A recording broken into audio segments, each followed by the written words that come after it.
يا صباح الورد والفل والياسمين، عاملين ايه؟ يا رب تكونوا بخير. النهاردة يوم جديد وفيديو جديد وروتين جديد، يا رب يجعل يومكم كله خير وبركة وصحة ورزق وسعادة يا رب العالمين. النهاردة الجو جميل، بس الجو متقلب شوية، بيجي بالليل بيقلب برد وهوا وسقعة، تحس ان الشتا رجع تاني مش بيمشي. يلا الحمد لله على كل حال. عايزه اقول لكم ان النهارده الدنيا رايقه عندي والبيت مترتب وكل حاجه في مكانها، والحمد لله مظبطين كل حاجه من امبارح. فالنهارده الروتين بتاعنا في المطبخ، مش هنعمل حاجه في الشقه. اول حاجه كده دخلت على المطبخ، قلت بقى ايه، حطيت غسيل وقلت اشغل بقى الغسالة. فتحت بقى الدرج كده، انا بحب اشغل الغسيل اديله شطفة كده شوية بنص مكيال من المسحوق، حبة مسحوق صغيرين كده، واروح مشغلة ايه، نص يعني على التلت ساعة كده، بتشطف الغسيل وتنزل كده الأتربة اللي فيه. وبعد كده أحط بقى مسحوق، مكيال مسحوق، وأشغل بقى بالكرور والمسحوق العادي بتاعنا، والدورة تبقى كاملة. أنا بستعمل الغسالة على يومي، يعني الدورة ساعة يومي. كان الشطيف هنا، الدورة السريعة دي تلت ساعة، بتقعد 20 دقيقة. عندي في الغسالة اللي كانت في الشقة التانية بتقعد 10 دقايق وتفصل، برضو بشوية مسحوق كده سريع أو بمية، و10 دقايق وتفصل. هنا بقى كانت الغسالة هنا مختلفة شوية، طبعا معدلة عن القديمة بتاعتي بقى لها بتاع حوالي 16 سنة. بس برضو كانت ايديال وحلوة جدا والله يا بنات. ان شاء الله لما اروح هناك هنعمل روتينات هناك ونعمل وصفات ونصور هناك ان شاء الله باذن الله، بس في الاجازه، لان بقى الولاد هنا، فما بقدرش ان انا اقفل هنا الشقه واروح اقعد هناك. لكن انا بروح بصراحه يوم خميس كده واجي الجمعه، او اروح مثلا الجمعه وارجع بالليل يعني وكده. لازم اروح لاني سايبه الديب فريزر هناك وبخزن فيه، ولما بحتاج حاجه بروح اجيب من هناك. خلصت بقى المطبخ، يعني المواعين، وشغلت الغسالة. عندي كل حاجة زي ما هي، يعني ايه، كل حاجة في مكانها، لان احنا مع بعض رتبنا كل حاجة ونضفنا كل حاجة امبارح.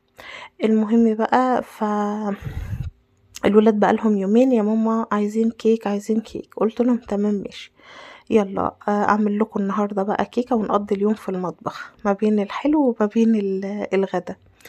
جبت اول حاجه هنا كوبايتين دقيق، هنعمل كيك بالشوكولاته. جبت كوبايتين دقيق، بس كل كوبايه سبت فيها معلقه دقيق ناقصه كده عشان هكملها بالكاكاو. تمام. اول حاجه هننخلهم كويس جدا، و آم، لازم كده ننخلهم عشان ما يبقاش فيهم اي تكتلات او اي حاجه. وبعدين برضو ندخل الهواء في الدقيق كده. تمام. هنا بحضر بقى الحاجات الجافه كلها مع بعض الاول. جبت دقيق والكوبايتين الدقيق، هجيب بقى معلقتين كاكاو. الكاكاو ده حلو جدا يا بنات، بنجيبه من باب البحر. والله الله يبارك له يا رب ويديه الصحة ويجازيه كل الخير، اخو جوزي بصراحة بيروح يجيب لنا الشوكولاتة والكاكاو والكريم شانتيه والحاجات دي من باب البحر. حاجتهم حلوة جدا، في باب البحر في شبرا الخيمة، وفي باب البحر مش عارفة فين في مكانه التاني بصراحة، هو بيروح يجيب لنا من المكان التاني ده، بس انا ناسية والله يعني فين بالظبط. المهم هم كلهم يعني واحد، بس ليهم أفرع كتير يعني. بس فهو بيروح يجيب لنا، ربنا يا رب يبارك له ويديه الصحة، فبيروح يجيب لنا كل اللي احنا عايزينه من هناك. المهم بقى حطيت بقى معلقتين كاكاو. كاكاو ده خام جدا وحلو بدون سكر، اسباني نضيف يعني.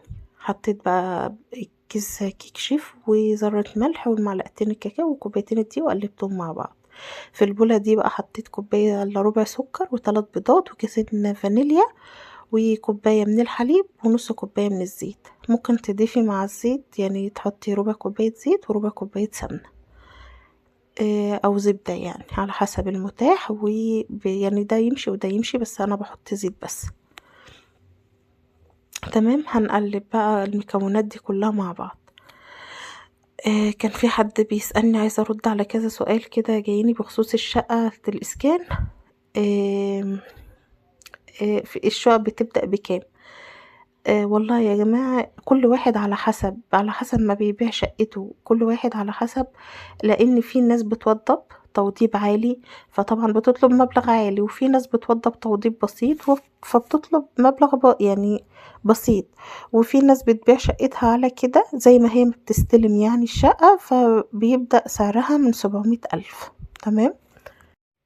انا رديت عليكم قبل كده وقلت لكم ان في على البرنامج الازرق اللي هو الفيسبوك في ناس بتعمل جروبات في الحي تبع الحي ال14 تبع الاعلان العاشر. بتكتبي كده يعني جروب، بتسميه برضو اللي هو برضو بتكتبي على الجروب جروبات الاعلان العاشر الحي ال14 وكده. بيع يعني شقق للبيع يعني وكده. فبيجيلك بقى ناس كتير بتبقى عارضة الشقق بتاعتها بالأسعار مختلفة، عشان كده كل واحد بيبدأ يعني كل واحد بيبيع على حسب التوضيب اللي بيوضبه في الشقة أو كده يعني. عشان في ناس بقى بتكسر حيطان، في ناس بتشيل سيراميك، في ناس بتعمل شغل كتير في الشقة يعني وكده، وفي ناس بتستلم زي ما هي وتسيبها زي ما هي وتبيعها زي ما هي. المهم بقى ان انا جبت بقى صينية مدهونة زيت، وكمان رشيت فيها دقيق، ورحت صبة فيها الخليط بتاع الكيكة. هنا الكريم شانتيه ده يا بنات جبته بصراحة ما كانش عندي اللي هو من باب البحر ده، كان خلصان، فجبته من سوق الخير. انا روحت سوق الخير كان ناقصني شوية حاجات ورحت جبتها من هناك، وكمان جبته من عند العطار او العطار من الباب الرئيسي على ايدك اليمين. شكر لي فيه جدا، قال لي يعني نوعه حلو. قال لي على الشركات اللي هي بتبيع اللي هي تبع يعني الكريم شانتيه، وقال لي دي انضف شركة يعني. فقلت له تمام انا هاخده وهجربه، ولو كده هعتمد بقى من عندك يعني. المهم خدته بقى وجربته، وحطيت بقى انا هنا ربع كيلو، عمل كوبايتين. الربع كيلو ب80 جنيه عنده، عمل كوبايتين، وحطيت عليهم كوبايتين مية بس تدريجيا، وحطيت معلقتين سكر ابيض عادي بتاعنا بس يكون ابيض. ادوبهم الاول كده بالمعلقه عشان لما نشغل المضرب يعني ما يطيرش معانا الكريم شانتيه وكده. تمام. هنا بقى هنضربه بقى بالمضرب لحد ما يدينا القوام اللي احنا عايزينه. كان المفروض بقى يا بنات احطه في بولة اكبر من كده، بس هي جت بقى كده يعني، حطيته في البولة فقلت البولة دي هتكفي، لقيت البولة صغيرة وتمت الطرطشة بنجاح يعني. بهدلنا الرخامة وبهدلنا الحيطة، بس عادي كل ده بيهون يعني، هنرجع ننضف كل حاجة. هنا بقى قسمت بعد ما ضربته كده واداني القوام اللي انا عايزاه، قسمت الخليط كده عشان هعمل الكيكة نص بالكريمة بالشوكولاتة كده، ونص بالكريمة البيضة. هحطهم بقى في التلاجة عبال ما الكيكة بتاعتنا تستوي. الشوكولاتة دي برضو حلوة جدا بالحليب، بنجيبها برضو من باب البحر، فدوت كيلو كنت جايباه، وطعمها حلو جدا جدا يا بنات. هاخد بقى كده قطعة كبيرة واحطها في اي حاجة عشان عايزة اسيحها على حمام بخار مية يعني. انا حطيت البراد بصراحة على النار، ورحت حاطة الكوباية ديت في قلبي كده، ما كانتش في المية يعني بس هي حطيتها كده وسيحت الشوكولاتة. حطيت كمان معلقة كاكاو، وحطيت نص كوباية من الحليب. هدوبهم بقى واسيبهم على النار. كانت الكيكة هنا بتاعتنا استوت. هسيبها بقى تبرد تماما لغاية ما نشوف هنعمل ايه. كده صوص الشوكولاتة ده خلص معانا. جبت في الاخر وهو سخن كده، رحت جايبة مكعب زبدة ورحت حطها عليها. الزبدة دي يا بنات كنت جايباها من كارفور العبور. الزبدة بتاعتهم حلوة جدا جدا جدا، غير الزبدة اللي هي جنة وكريستال وفيرن والكلام ده. لا لا لا، ما بتبقاش ريحتها حلوة. ديت بصراحة كده حلوة جدا يعني، كنت جايباها من كارفور. كان هو قالب كده صغير بتاع حوالي نص كيلو، كان عامل 95 جنيه تقريبا. الكيكة بقى بتاعتنا بعد ما بردت تماما، خدتها كده على قد الصينية اللي انا هعمل فيها الكيكة، ورحت رحت اسمها كده على قد الصينية بس اللي انا هعمل فيها الكيكة. كان ممكن الخليط ده يا بنات يجي في صينيتين صغيرين ويكونوا مقاس بعض، بس انا بصراحة ما عنديش صينيتين هنا يعني مقاس بعض، كل الصواني عندي هنا مختلفة. فحطيتهم بقى في صينية واحدة وقلت اقسمها يعني لانها كانت مرتفعة. كمان الكيكة طلعت تحفة وطعمها تحفة والسكر بتاعها كمان كان مظبوط. كان حد بيسألني يا بنات على البوتاجاز بتاعك نوعه ايه وكويس معاكي ولا لا؟ البوتاجاز بتاعي نوعه فريش. ما شاء الله والله حلو جدا يا بنات. وكمان هو نص امان، مش امان كامل، وفي مروحة وهو معدل يعني، والحوامل بتاعته ظهر زي ما بتشوفوه كده، وهو فريش. كنت جايباه من رنين. كان عامل 14,300. كان الكلام دوت من سنة ونص يا بنات. تمام. جبت بقى كوباية لبن وحطيت عليها معلقة كاكاو ومعلقتين سكر ودوبتهم مع بعض وسقينا الكيكة بتاعتنا بعد ما قسمناها كده، وحطيتهم في الصواني دي صغننة. فحطيتهم كده، قسمت الكيكة وحطيت نص هنا ونص هنا. وجبت بقى الكريم شانتيه اللي انا عملته بالكاكاو، حطيت على واحدة، والتانية هحط عليها الكريم شانتيه اللي هو السادة كده من غير شوكولاتة خالص. هنحاول بقى نظبط كل الأطراف ونسويها كده بالمعلقة أو بأي حاجة، بحيث ان هي تبقى كلها يعني متساوية معانا. تمام.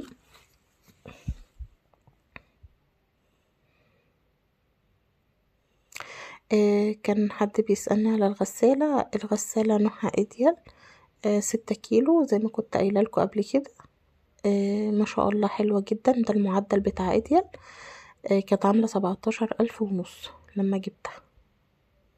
الله اعلم بقى دلوقتي بكام. الحاجة بتختلف، اسعار الحاجة بتختلف من سنة والتانية، احنا عارفين الحاجة بتغلى يعني. هنا بقى بعد ما ظبطت الكيكة كان الصوص بتاع الشوكولاتة برد معانا تماما. رحت بقى ضايفة نص هنا يعني جزء هنا والنص التاني على الصينية التانية، وهسيبهم بقى اسويهم كده واروح سايباهم في التلاجة يا بنات ساعتين. انا حطيتهم بقى في التلاجة ساعتين عبال ما عملت الغدا كمان. لازم تسقع معانا وتاخد راحتها في التلاجة. هنا كنت انا بقى بشرب شوية شوكولاتة وحطيتهم كده على الوش. ممكن تضيفي اي حاجة عندك، مكسرات،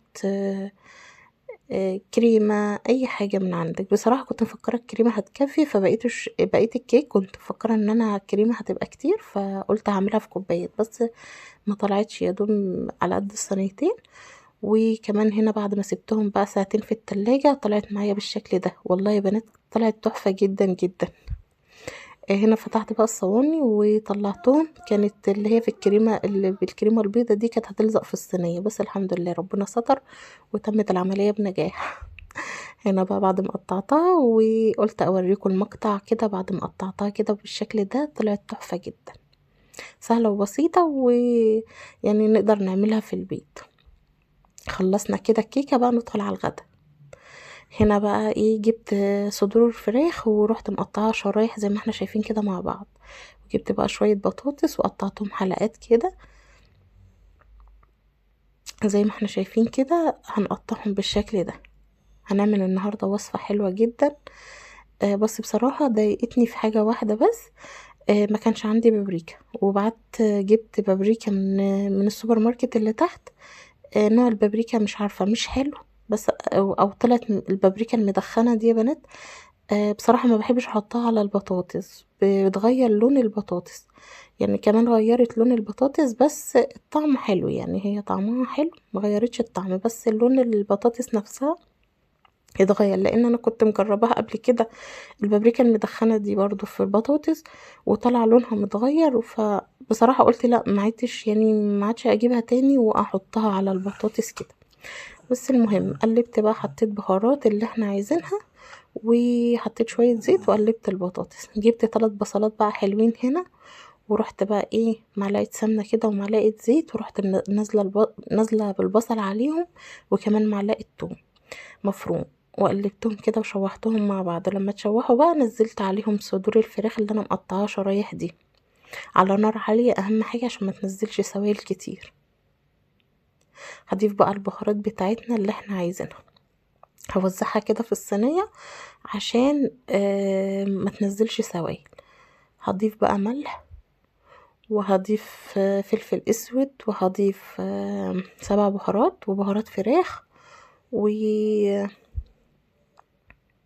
وشوية بابريكا، برضو حطيت شوية بابريكا صغيرين.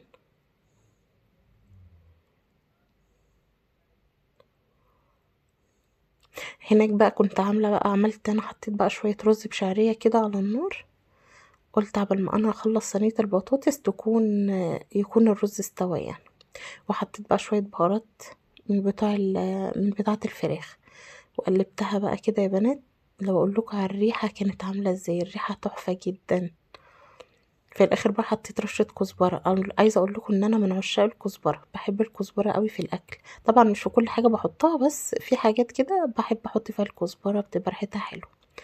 بعد بقى ما خلاص بقى هي استوت 3/4 سوا، هاخد طبق كده من البطاطس ارصها كده في الصينية زي ما احنا كده شايفين. خلاص زي ما قلت لكم مش هجيب تاني البابريكا دي، او اجيب بابريكا كده من عند حد كويس، لان بصراحة جيت في الاخر ما عجبتنيش. بعد ما طلعتها من الفرن البطاطس لقيت لون البطاطس متغير، فقلت مش مشكلة والحمد لله، اهم حاجة الطعم. هحط بقى شرايح الفراخ اللي احنا عملناها دي، هحطها في النص.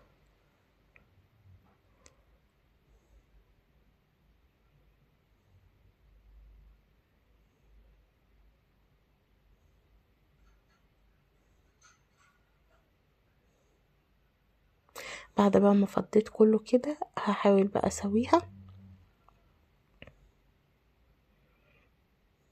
النهارده بقى ريحنا بصراحة، مفيش حاجة بقى في البيت نعملها، فقضينا بقى اليوم كله في المطبخ.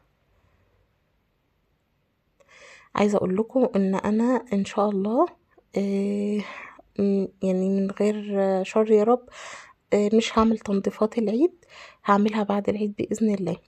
اولا لسببين. عندي السبب الاولاني ان انا عامله في العيد الصغير كل حاجه وعندي الشقه برضو نظيفه، هي مش مبهدله ولا يعني محتاجه برضو ايه ان انا اعمل فيها شغل كتير.